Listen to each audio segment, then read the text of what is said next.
Hello, my name is Matt Anand, and this is my demonstration video for my project for my AUD313 class. This application is called VoiceBox, and it was made with Unity and Wise.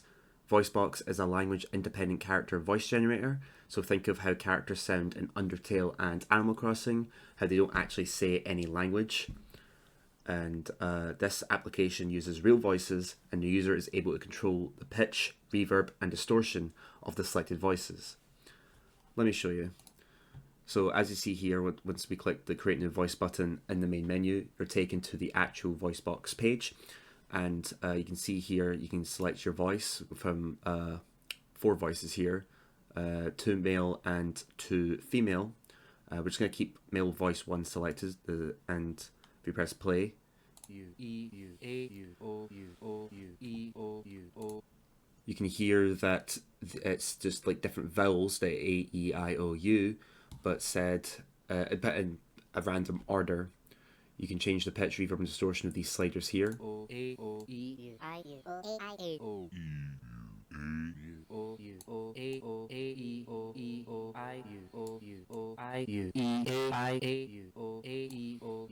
And also, this works with different voices as well.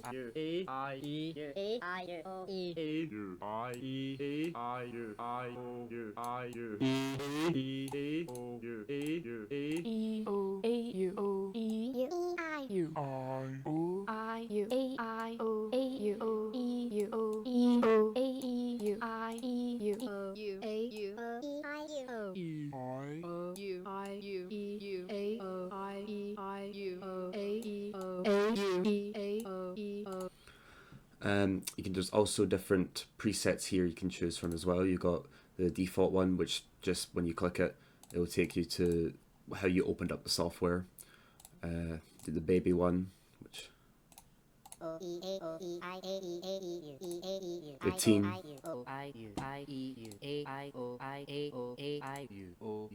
adult, and demon. The demon one I added for fun because I don't know, hearing that. I feel like, because this is a software that's going to be used for, like, if you're making your own language independent game, you can have some demonic characters there as a preset. There's an option for those there. These presets as well also work with the other voices. Yeah, they work with the other voices as well. You can also use the randomize button here, which changes the pitch, reverb, and distortion. It can get pretty jarring if you just randomize it with the play button activated. But now, before I go into how everything works in the engine, I'm going to go quickly through the credits.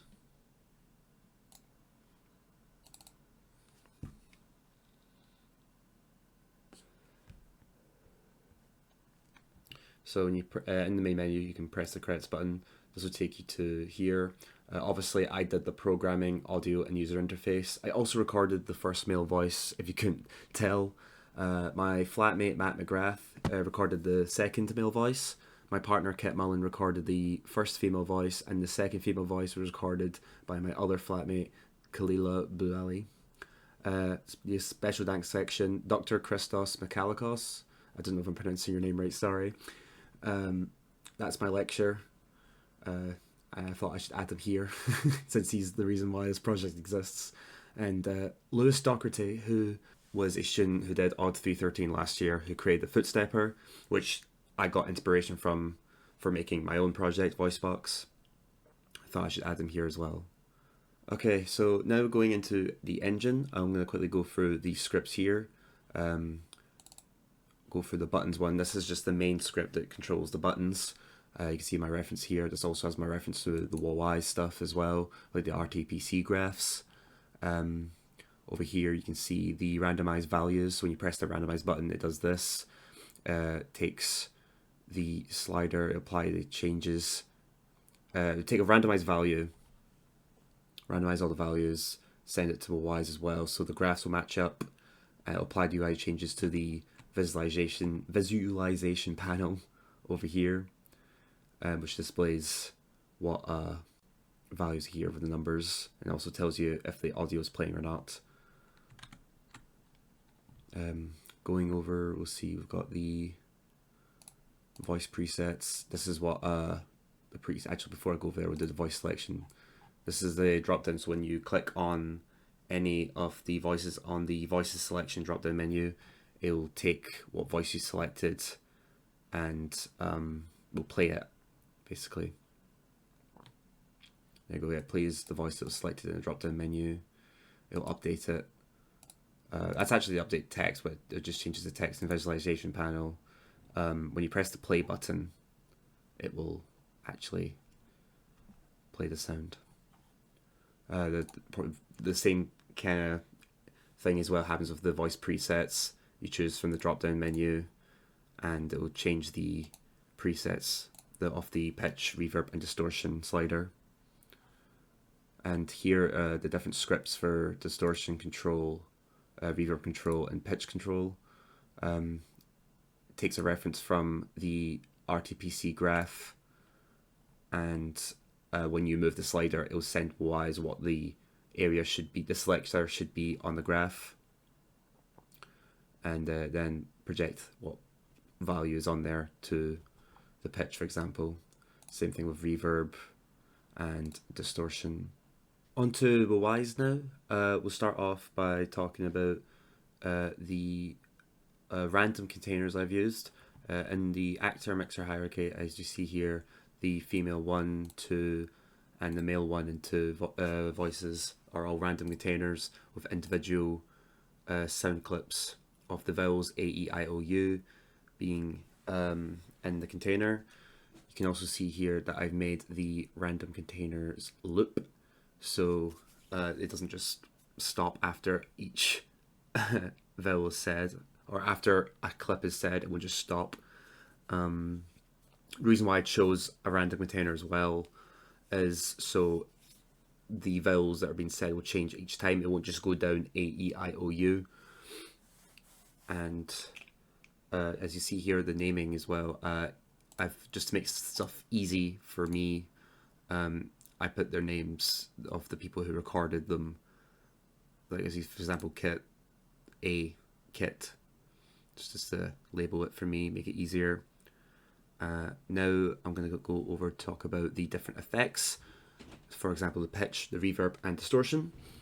If you go to here, wrong button, there we go here, the pitch is the RTPC graph for the pitch controller. As it starts right in the middle at 50, and as the slider goes down, this will go down with it. If it goes down to over here to the left, the voice will get gradually deeper, and if it goes higher, vice versa to the opposite, the voice will go higher. Here they've got the reverb ones the same, a little bit different to the pitch. I tried to make everything the same, but Wise does stuff differently, and also I kept encountering a bug when I had everything doing the exact same thing, because I could easily just added like effects, for example, but I don't know, everything just kept breaking, so I had to do them all like a different way, kinda. The reverb control here starts at the lowest point. As the slider moves to the right, more reverb is added, and over here you get the distortion one. This is actually going back to the reverb thing. You see I've got the reverb bus. All the sounds go into a user-defined auxiliary send for reverb control. And now we can go back over to distortion. It's added the effect, guitar distortion, and on distortion drive, which is the type of distortion I've used from the guitar distortion. Starts at the lowest point. As you move the slider to the right, more distortion is added. But that's everything in this demonstration video of how VoiceBox works, what VoiceBox is. Thank you for listening.